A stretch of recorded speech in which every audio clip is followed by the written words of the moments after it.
एक लड़की जब शादी करके अपना मायका छोड़कर, अपने माँ बाप का घर छोड़कर, अपने ससुराल अपने पति के घर जाती है तो उसके मन में नई ज़िंदगी के कई सपने होते हैं। थोड़ा डर, थोड़ा संकोच लेके वो अपने ससुराल जाती है। नया घर, नए लोगों के साथ एक तरह से समझौता करने का, एडजस्ट करने की कोशिश करती है। वो यही सोचती है कि वो ऐसा क्या करे जिससे उसके ससुराल वाले उससे खुश रहें। और इन सब चीज़ों में, इन हालात में उसका सबसे अच्छा साथी और उससे सबसे ज़्यादा समझने वाला उसका पति होता है। चाहे ससुराल के सभी सदस्यों का रवैया उसके साथ अच्छा ना हो और उसका पति उसके साथ हो, वो उसका सपोर्ट करने वाला हो, तो वो सबके रवैयों को, सबकी बातों को भूल जाती है अपने पति के प्यार और सपोर्ट के कारण। लेकिन किसी लड़की का अगर पति ही उसे सपोर्ट ना करता हो, उसे प्यार ना करता हो, तो वो लड़की किसके सहारे ससुराल में जीवन व्यतीत करे। अगर पति ही उसका सहारा ना बने तो वो लड़की कहाँ जाए। तो आज की भी कहानी एक ऐसे ही लड़की की है जिसने अपनी वैवाहिक जीवन के कई सलोने सपने सजाए थे, लेकिन उसके सारे सपने चकनाचूर हो गए। ससुराल में उसके साथ वो हुआ जो शायद आज तक किसी के साथ नहीं हुआ। तो कहानी को पूरा जानने के लिए वीडियो में एंड तक बने रहें और अगर चैनल पे नए हैं तो चैनल को सब्सक्राइब करना ना भूलें। आज की कहानी बिहार के बक्सर के एक छोटे से गांव रघुनाथपुर की है। रघुनाथपुर में रहने वाली एक लड़की जिसका नाम प्रियंका कुमारी था, उसकी शादी 2018 में उदवंत नगर आरा में रहने वाले मुकेश पांडे के साथ हुई थी। शादी के 4-5 दिन के बाद ही प्रियंका के पिता उससे मिलने उसके ससुराल जाते हैं। तब प्रियंका अपने पिता से कहती है कि मुझे इस घर का माहौल ठीक नहीं लग रहा है, मुझे यहाँ कोई अहमियत नहीं देता, मेरा पति मुझे प्यार नहीं करता, वो मेरे पास नहीं आता, मुझे इग्नोर करता है, मुझे यहाँ अच्छा नहीं लग रहा है, आप मुझे यहाँ से घर ले चलिए, मैं यहाँ नहीं रहना चाहती।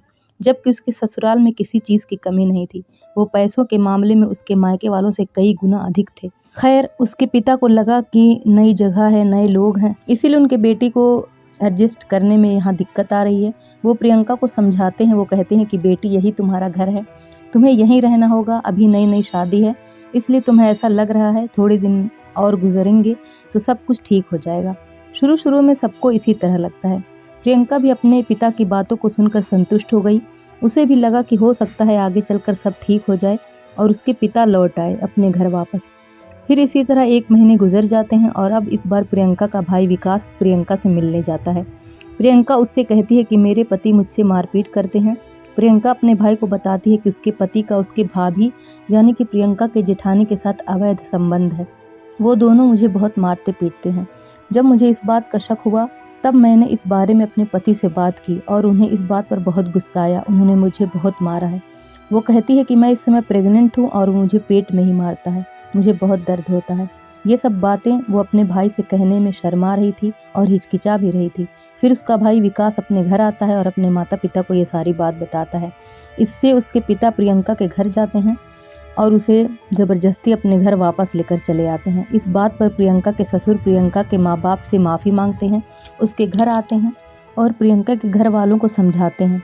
वो कहते हैं कि मेरे बेटे ने जो किया है उसके लिए मैं आप लोगों से माफ़ी मांगता हूँ, मैं बहुत शर्मिंदा हूँ। वे कहती हैं कि मैं खुद अपने बेटे की इस हरकत पर उसे समझाऊंगा, वो सुधर जाएगा। वो प्रियंका को भी समझाते हैं कि अब तुम्हारा घर तुम्हारा ससुराल है, तुम्हारा पति बहक गया है, मेरे समझाने पर वो ज़रूर मान जाएगा, एक दिन सब ठीक हो जाएगा, वो तुमसे प्यार करेगा और अगर वो इस तरह नहीं माना तो मैं खुद उसके खिलाफ पुलिस द्वारा कार्रवाई करूँगा, उसको पुलिस के हवाले कर दूंगा। ये सब बातें कहकर वो अपने घर चले गए। प्रियंका के घर वालों को हौसला हुआ, एक उम्मीद जागी कि चलो कोई तो है प्रियंका के साथ। लेकिन शायद नियति को कुछ और ही मंजूर था। कुछ दिन बीतने के बाद ही प्रियंका के ससुर की मृत्यु हो गई। प्रियंका को तो ये भी शक था कि शायद उन्हें भी उन लोगों ने ही मार डाला है, लेकिन उनके पास इस बात का कोई सबूत नहीं था जिससे वो लोग ये साबित करते कि उनकी मृत्यु नेचुरल है या अननेचुरल। प्रियंका के घर वालों की जो रही सही उम्मीद थी वो भी टूट गई।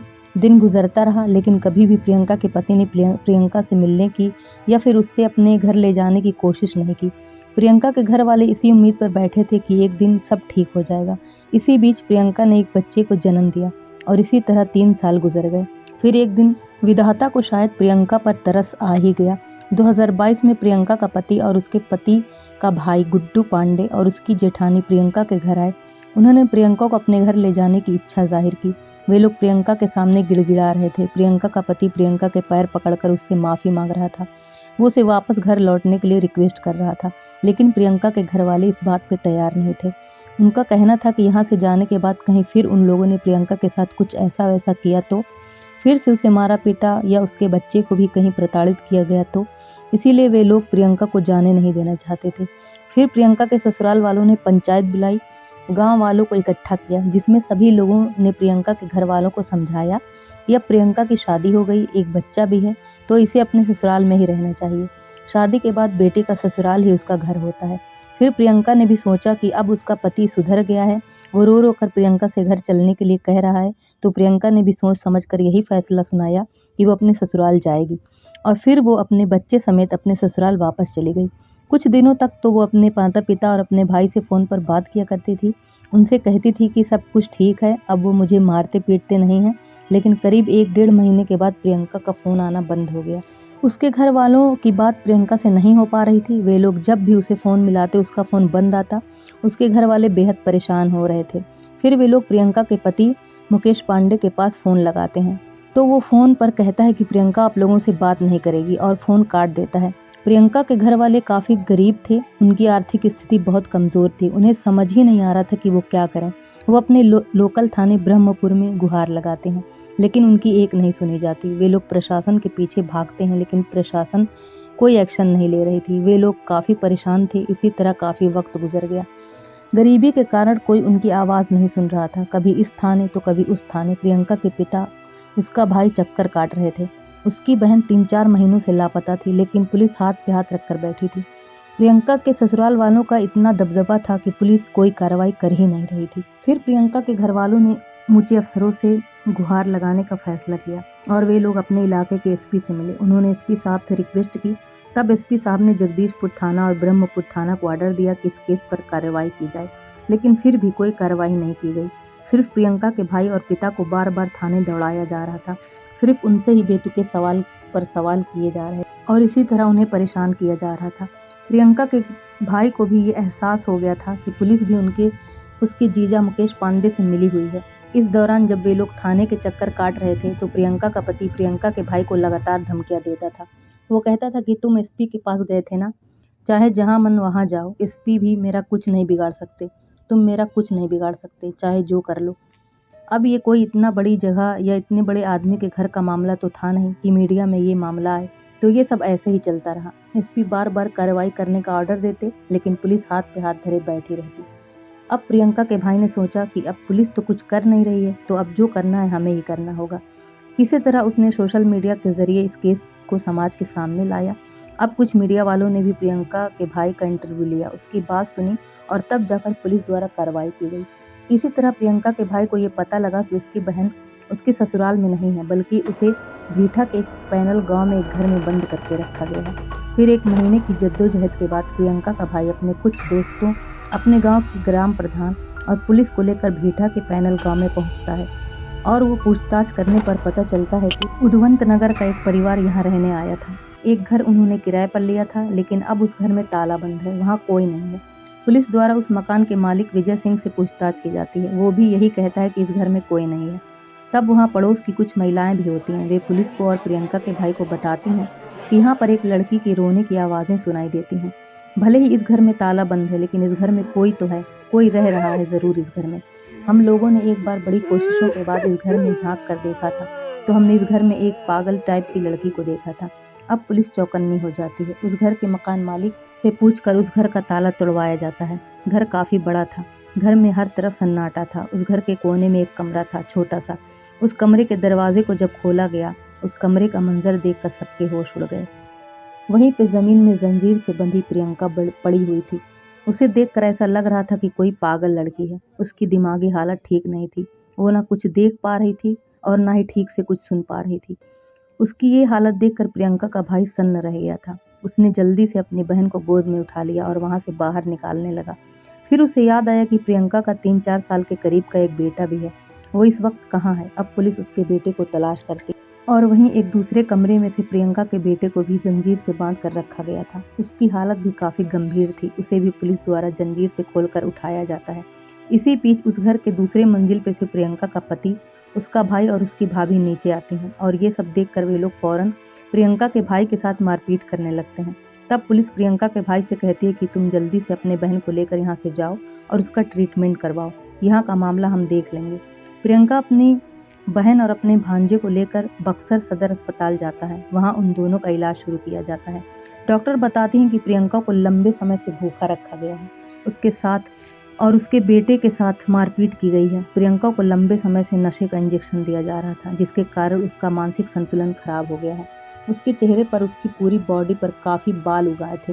वो एकदम कमज़ोर हो गई थी। उसे देखकर ऐसा लग रहा था कि कोई 70-75 वर्ष की बुजुर्ग महिला हो। कहीं से भी वो एक जवान महिला नज़र नहीं आ रही थी। नशे के इंजेक्शन के कारण उसकी आंखों की रोशनी भी कमज़ोर पड़ रही थी और कानों से भी ठीक से सुनाई नहीं दे रहा था। उसकी ये हालत देखकर उसके माता पिता के होश उड़ गए थे। उसके साथ जानवरों जैसा सलूक किया गया था। वो कभी रोने लगती, कभी हंसने लगती। उसका मानसिक संतुलन पूरी तरह से बिगड़ा हुआ था। इन सब के बावजूद अभी तक प्रियंका के पति को गिरफ्तार नहीं किया गया था। प्रियंका और उसके बच्चे की हालत थोड़ा ठीक हुई तो उन्हें घर ले आया गया। वहाँ अब वो अपनी माँ और अपने भाई और पिता को पहचानने लगी थी। वो भूखी होती तो अपने माँ से खाना मांगती। उसका बेटा भी बताता है कि घर पे मेरे पापा, बड़े पापा और बड़ी मम्मी मेरे मम्मी को बहुत मारते थे, उन्हें इंजेक्शन लगाते थे, मुझे भी बहुत मारते थे और खाना नहीं देते थे। प्रियंका के भाई का कहना है कि उसे डर है कि उसका जीजा उसे भी मारने की कोशिश करेगा। वो लगातार केस वापस लेने की धमकियां दे रहा है। वो कह रहा है कि तुम लोग जितना पैसा कहोगे मैं दूंगा, लेकिन अगर केस वापस नहीं लिया तो तुम लोगों का इससे भी बुरा हाल करूंगा। इस बीच पुलिस फिर से एकदम खामोश है। प्रियंका के घर वालों का कहना है कि हमारी बेटी को अगर रखना नहीं था तो उसकी जिंदगी इतनी बदतर ना बनाते, छोड़ देते। अपनी बेटी को इस हालत में देखकर उसके माता पिता और भाई दिन रात तड़पते हैं। आखिर कब तक बेटियों के ससुराल में बेटियों को जलाया जाएगा, उनका शोषण किया जाएगा? आखिर कब तक एक बेटी के माँ बाप, भाई ऐसे असहनीय पीड़ा को सहते रहेंगे? चुप रहकर कब तक समाज में होने वाले ऐसे घोर अपराधों को बढ़ावा मिलता रहेगा? मान मर्यादा, इज्जत, रीति रिवाजों के नाम पर कब तक बेटियों को प्रताड़ित किया जाएगा? अब देखते हैं कि कब तक ऐसे घिनौने कृत्य को करने के बाद प्रियंका के ससुराल वाले पैसों के बल पर बचते रहेंगे और प्रियंका के घर वालों को कब तक ये सब सहना पड़ेगा और कब उन्हें इंसाफ मिलेगा। तो इस प्रियंका की कहानी को जानकर आपकी क्या राय है? उसकी इस हालत को देखकर आप क्या सोचते हैं? अपनी राय कमेंट बॉक्स में ज़रूर बताएं। आपका एक कमेंट हमारे लिए बहुत ही महत्वपूर्ण है। ऐसी ही सत्य और आपराधिक घटनाओं को जानने के लिए हमारे चैनल क्राइम फाइल्स पर बने रहिए। मिलते हैं नेक्स्ट वीडियो में, तब तक अपना और अपने प्यारों का ख्याल रखें। जय हिंद।